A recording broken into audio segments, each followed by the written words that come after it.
네, 우리는 계속해서 매일 성경의 순서에 따라 신명기를 묵상하고 있습니다. 어제 본문에 이어 오늘 본문에서 모세는 이스라엘에게 주어진 광야의 시간이 어떤 의미였는지에 대해서 설명해 주고 있습니다. 특별히 그 과정 속에서 모세는 이스라엘이 잊지 말고 기억해야 할 것이 있다고 힘을 주어 이야기하고 있는 것이죠. 이것이 얼마나 중요한 내용이었는지 11절과 14절에 반복해서 잊지 말아야 할 것, 기억할 것이 있다는 사실에 대해 반복해서 서술하고 있다는 사실을 우리가 확인해 볼 수가 있습니다. 그렇다면 이스라엘이 잊지 말고 기억해야 하는 것은 과연 무엇이었을까요? 11절 말씀은 이렇게 이야기합니다. 내가 오늘 내게 명하는 여호와의 명령과 법도와 규례를 지키지 아니하고 내 하나님 여호와를 잊어버리지 않도록 삼갈지어다. 11절은 마치 두 가지의 내용을 담고 있는 것처럼 보입니다.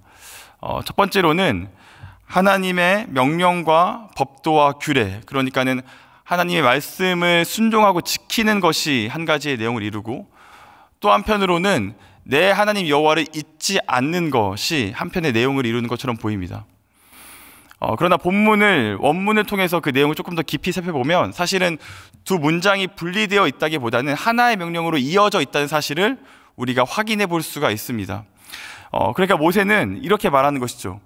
내가 하나님의 말씀을 잘 지키는 것을 통해서, 말씀을 준행하고 순종하는 것을 통해서 내 하나님 여호와를 잊지 말라, 이렇게 이야기하고 있는 것입니다. 그러니까 하나님의 말씀을 준행하는 것, 그리고 하나님의 말씀을 준행함을 통해서 하나님을 잊어버리지 않는 것은 연결되어 있다는 것이죠. 여러분, 이스라엘이 잊지 말아야 할 것이 무엇이었습니까? 여호와 하나님이었습니다. 그렇다면 어떻게 여호와 하나님을 잊지 않을 수가 있습니까? 하나님의 말씀을 준행하고 순종함으로써 하나님을 잊지 않을 수가 있었던 겁니다. 그런데 이렇게 보면 오늘 우리가 함께 나누고 있는 이 이야기가 새로운 이야기가 아니라는 사실을 알고 있을 겁니다. 신명기 앞선 맥락을 통해서도 끊임없이 모세는 기억해야 한다, 잊지 말아야 한다라는 말을 반복해서 하고 있는 것이죠.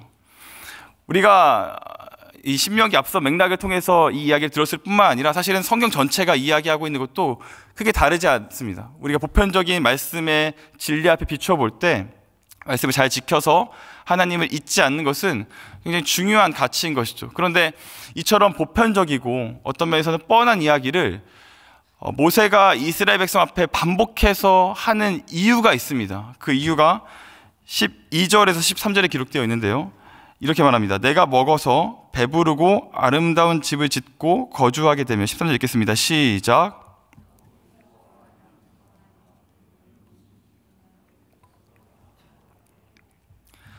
모세가 이 말씀에 순종하여 하나님을 잊지 말라는 당연한 이야기를 반복해서 하는 이유가 무엇입니까? 이스라엘이 어느 때에 가서는 하나님의 마음의 중심에 두지 않고 하나님의 말씀을 듣지 않는 때가 찾아오기 때문에 그렇습니다. 그 찾아오지 않은 때를 언제라고 말합니까? 바로 눈앞에 두고 있는, 그렇게 꿈에 그리던 가나안에 당도했을 때, 그리고 그 가나안에 들어가서 풍요로움과 부유함 속에서 안전한 토대 위에 세워졌다고 느껴질 때, 그때 이스라엘은 하나님과 멀어질 수 있다고 모세가 당부하고 있는 겁니다. 여기서 모세가 두 가지 사실에 대해서 알고 있었습니다. 첫 번째는 모세는 이스라엘이 가나안에 들어가게 되면 부유해질 것이라는 사실에 대해서 알고 있었습니다. 가나안의 비옥한 땅, 그리고 발전된 문명 같은 것들을 통해서 이스라엘이 부유해질 것을 알았을 뿐만 아니라 사실 더 중요한 것은 무엇이었었냐면 이 가나안이라는 것이 하나님께서 이스라엘에게 주시기로 약속한 땅이었기 때문에 그렇습니다. 하나님이 이스라엘에게 약속하셨기 때문에, 하나님이 이스라엘에게 그곳이 부유하다는 사실을 알려주셨기 때문에 모세는 이스라엘이 가나안에 들어가게 되면 부유해질 거라는 사실에 대해서 이미 알고 있었던 것이죠. 또 한 가지 모세가 알고 있었던 것은 무엇이었었냐면 이스라엘의 상태, 이스라엘의 수준을 알고 있었습니다. 모세가 이 이야기를 듣고 있는 부모 세대, 그러니까 출애굽 1세대들과 함께 40년의 시간을 함께 보내면서 이스라엘이 얼마나 이 한계를 가진 존재들이었는지를 확인할 수 있는 여러 가지 시간들과 사건들을 마주했었습니다.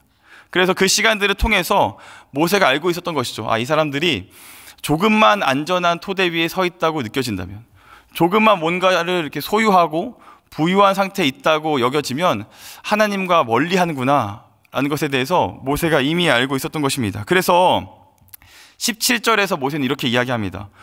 그러나 내가 마음에 이르기를 내 능력과 내 손의 힘으로 내가 이 재물을 얻었다 말할 것이라. 여러분, 우리가 오늘 본문의 말씀을 이제 곡해해서 해석하면 마치 부유하거나 풍요로운 것, 뭔가 재정적으로 여유로운 것들, 뭐 이런 부 같은 것들 자체가 잘못된 것처럼 이해할 수가 있습니다.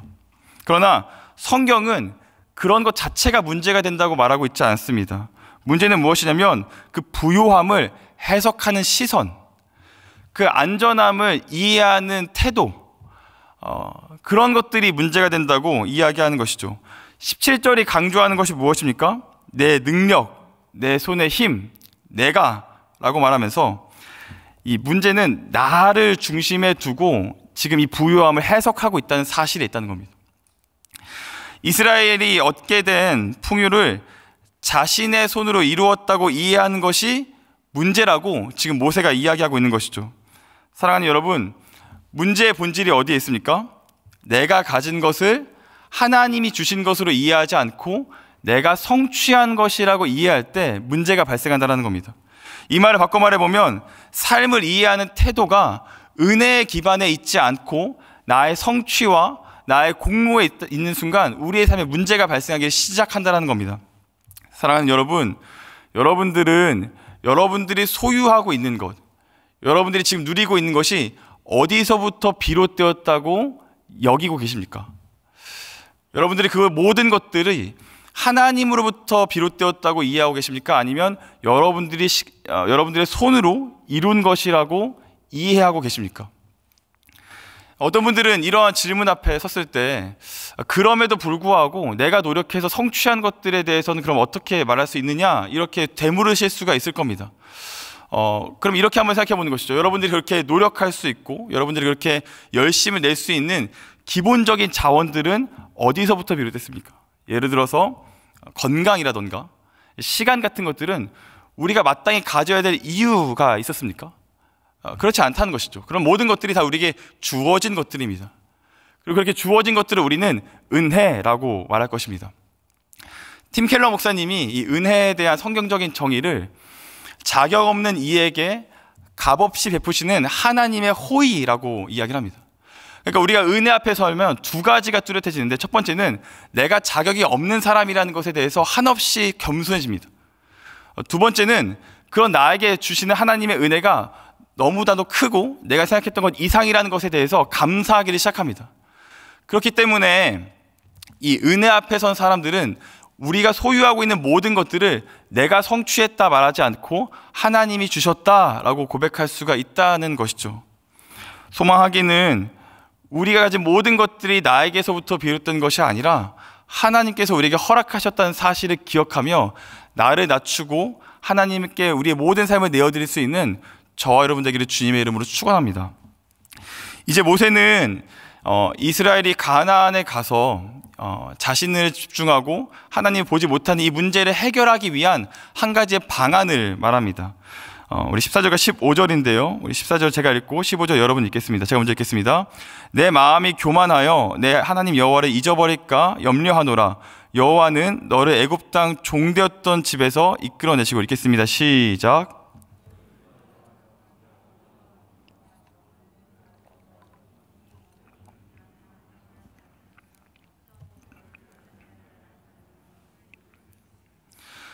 모세가 이렇게 제시하는 해결 방안은 무엇일까요? 무엇인가를 더 하거나 무엇인가를 노력하라고 말하지 않습니다. 너가 이렇게 해야만 하나님을 잊지 않을 수 있다라는 어떤 구체적이고 특별한 방법을 제시하고 있지 않습니다. 그보다 모세가 말하고 있는 중요한 것은 무엇이었냐면 기억하라는 겁니다. 기억. 특별히 과거에 주셨던 하나님의 은혜를 기억해보라 라고 지금 모세가 이야기하고 있는 것이죠. 그리고 그 과거의 은혜를 기억하는 과정에서 놀랍게도 모세는 지금 이스라엘이 마주하고 있는 광야의 시간들을 예시로 되고 있습니다. 처음 출애굽했던 이스라엘 백성들은 그들이 광야에서 40년이라는 시간을 보내게 될 것이라고 생각하지 못했을 겁니다. 왜냐하면 그들이 출발했던 람세스에서 이 블레셋을 따라 가나안까지 가는 그 거리가 시간상으로 한 2주에서 3주면 충분했기 때문입니다. 그런 과정 속에서 40년이나 걸렸습니다. 그 내용들을 살펴보면 때로는 남쪽으로 내려가기도 하고 시내산 같은 곳에 가서는 한 1년 정도를 머물기도 합니다. 그리고 가데스 바네아에 가서는 반대 방향으로 가는, 그러니까 여정의 어떤 순서나 여정의 어떤 방향과 행로를 보면 도무지 비효율적이고 하나같이 뭔가 어울리지 않는 것 같은 행로들이 이어졌던 것이죠. 근데 여러분, 그 어울리지 않는 행로들, 여정의 어려움이 어디서부터 비롯되었습니까? 이스라엘이 스스로 계획한 게 아닙니다. 그저 불기둥과 구름기둥을 따라갔을 뿐입니다. 이 말을 바꿔 말해보면 하나님께서 인도한 대로 갔더니 40년이라는 시간이 걸렸다는 것이죠. 여러분, 이것이 무엇을 의미할까요? 여기에 하나님의 의도가 있다는 겁니다. 2주에서 3주만이면 갈 수 있는 거리를 40년이라는 시간을 통해서 하나님께서 말씀하시고자 하는 어떤 의도가 있었다는 것이죠. 그러면 하나님의 의도가 무엇인가 우리가 이해하기 위해서는 광야가 어떤 곳인지를 조금 살펴볼 필요가 있습니다. 그럼 광야 어떤 곳입니까? 하루의 이교차가 최소 한 40에서 50도가 차이가 나는 곳이었습니다. 그래서 이제 준극지라고 불리면서 낮에는 거의 살을 찢는 것 같은 더위와 햇빛, 그리고 밤에는 살을 애는 것 같은 추위가 공존하는 곳이었습니다. 그렇기 때문에 낮에는 하나님께서 구름 기둥으로 그 해를 가리셔야만 최소한의 생활이 가능했습니다. 밤에는 불기둥을 두셨어야만 이 사람들이 얼어 죽지 않을 수가 있었던 것이죠. 게다가 이 광야는 그 어떠한 농작물도 재배할 수가 없는 곳이었습니다. 그렇기 때문에 만나와 메추라기가 아니면 먹고 살 길이 없었습니다. 심지어는 물 한 잔을 마시려고 하더라도 하나님께서 친히 땅을 찢어서 그 물을 건네주시지 않으면 물 한 잔조차 구할 수가 없는 것이 광야였습니다. 그렇기 때문에 여러분, 그 광야에서 이스라엘이 할 수 있는 일이 무엇이었겠습니까? 딱 한 가지였습니다. 뭘까요? 하늘을 바라보는 것이죠. 하늘을 바라보고 불기둥과 구름기둥이 인도하는 대로 걸어갈 뿐입니다. 하늘을 바라보고 만나와 메추라기가 떨어지면 그것을 먹을 뿐이었습니다. 이렇게 40년을 지내면서 이스라엘이 배운 것이 하나 있는데, 그것이 무엇이냐면 내가 살아가는 삶의 모든 공급은 하나님으로부터 비롯된다는 것입니다.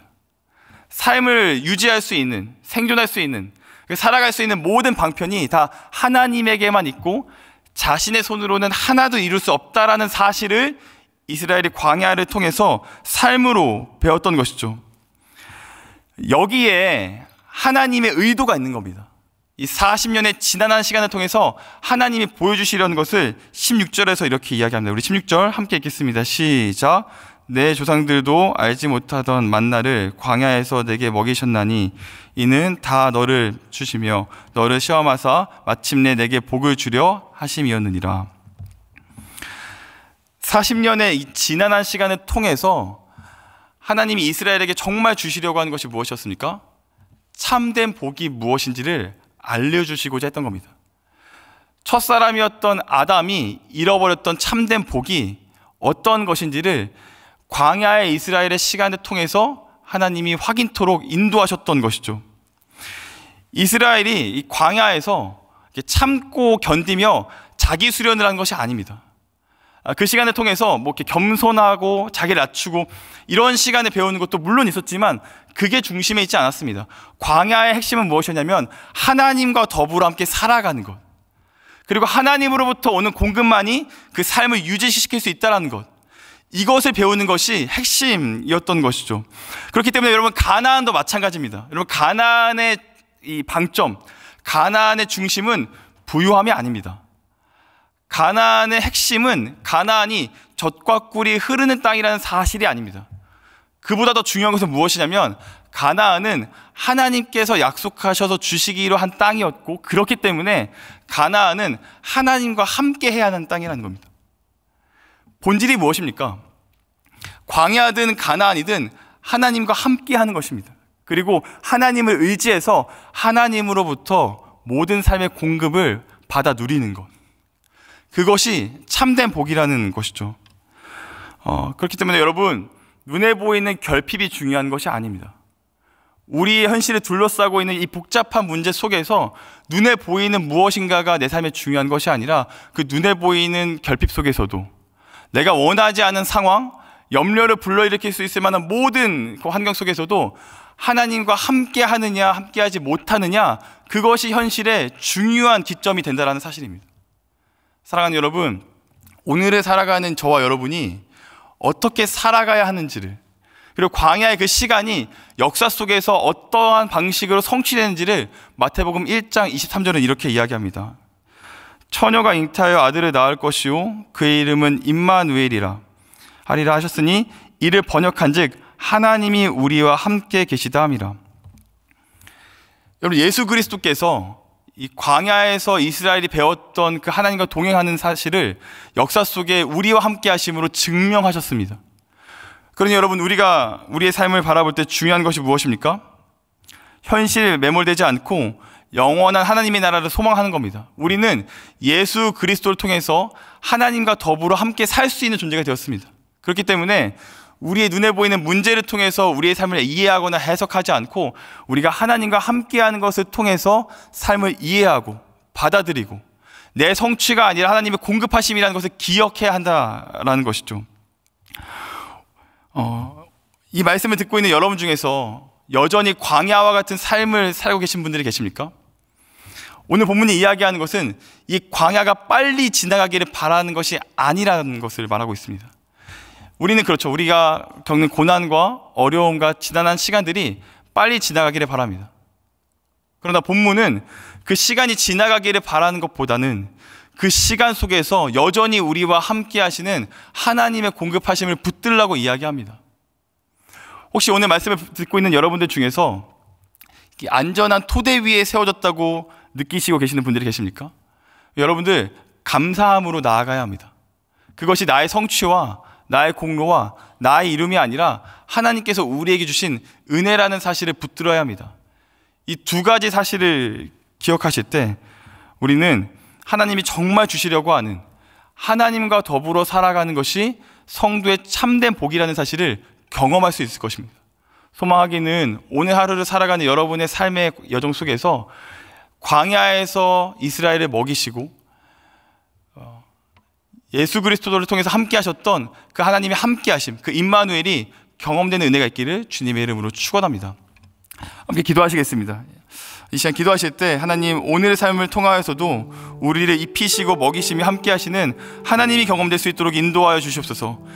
광야의 이스라엘과 함께 하셨던 그 하나님의 복과 은혜가 오늘 우리의 삶 가운데 구체적이고 선명하게 드러날 수 있도록 인도하여 주시옵소서. 우리 함께 기도하심으로 나아가시겠습니다. 기도하시겠습니다.